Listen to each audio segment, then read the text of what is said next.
और मैं बिलीव करता हूं मेरा प्रभु इस कलीसिया में अपनी महिमा को प्रकट करना चाहता है। आमीन।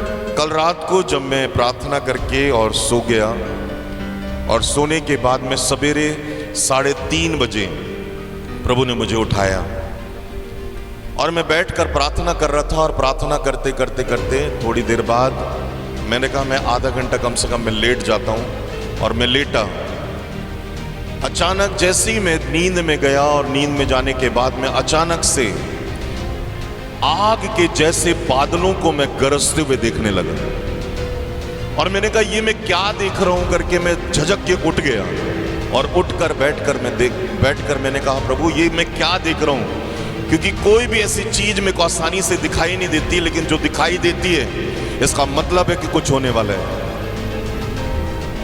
मैं बहुत जल्दी सो जाता हूं, बहुत जल्दी मैं उठने की कोशिश करता हूं।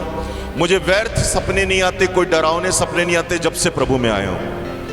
लेकिन यदि स्वप्न आया, यदि दर्शन आया, तो मैं जानता हूं कि उसका कुछ अर्थ है जो होने वाला है, और उसके लिए मुझे तैयार होना बहुत ज्यादा जरूरी है। आमीन।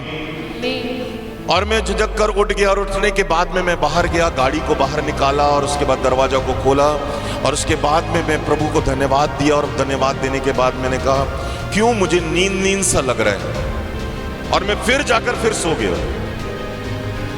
और जाने के बाद जब मैं जाकर सो गया तो उसके बाद में मैं फिर से बादलों को गरजते हुए देख रहा हूं, लेकिन बादल जो हैं वो आग के जैसे बादल हैं।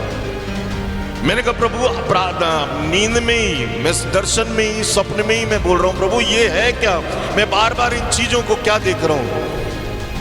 तब उस बादल में से बादल को मैं फटते हुए देखा और मैंने कहा परमेश्वर, उसमें से एक आवाज आई कि यही आग जो है तेरी कलीसिया में गिरने वाली है, तेरे लोगों में गिरने वाली है और कुछ होने वाला है, इसलिए अपने लोगों के साथ में तैयार हो जा। और मैंने कहा, मैं उठकर बैठ गया और मैं अपनी पत्नी को जाकर उसको थोड़ा सा थपथपाने लगा कि मैंने कहा उठ जा, सवेरे हो गया है, चर्च वाले आ जाएंगे सब। वो बोलती अभी टाइम ही नहीं हुआ है। मैंने कहा सवेरे 7 बज गए। और उसके बाद में फिर वो उठी और उसके बाद में वो गई और मैंने कहा मुझे क्यों नींद सा नशा टाइप लग रहा है। मैंने कहा मैं फिर सो जाता हूँ और मैं फिर सो गया। और जैसे ही सोया फिर से वही चीजें मैं देख रहा था। और उसके बाद मिसेस मुझे 8:30 बजे उठाई, बोलती है कि उठ जाओ, सब चर्च में जाना है।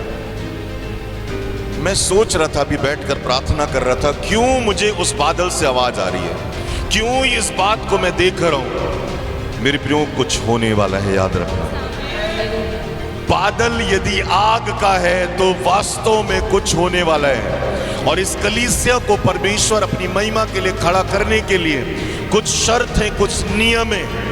आपको प्रार्थना में, उपवास में, दर्शन में, संगति में, वचन में आपको बढ़ना पड़ेगा और बढ़ने के लिए कीमत चुकाना पड़ेगा, याद रखना।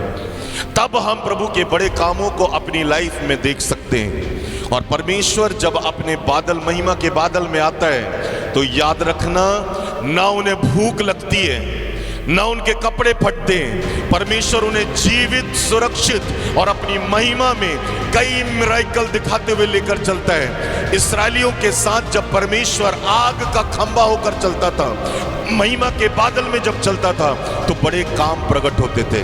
आमीन। कोई उन्हें छू नहीं पाया। मेरे प्रियो, ये कलीसिया को भी आज के बाद कोई छू नहीं पाएगा। कोई भी बेमौत नहीं मरेगा।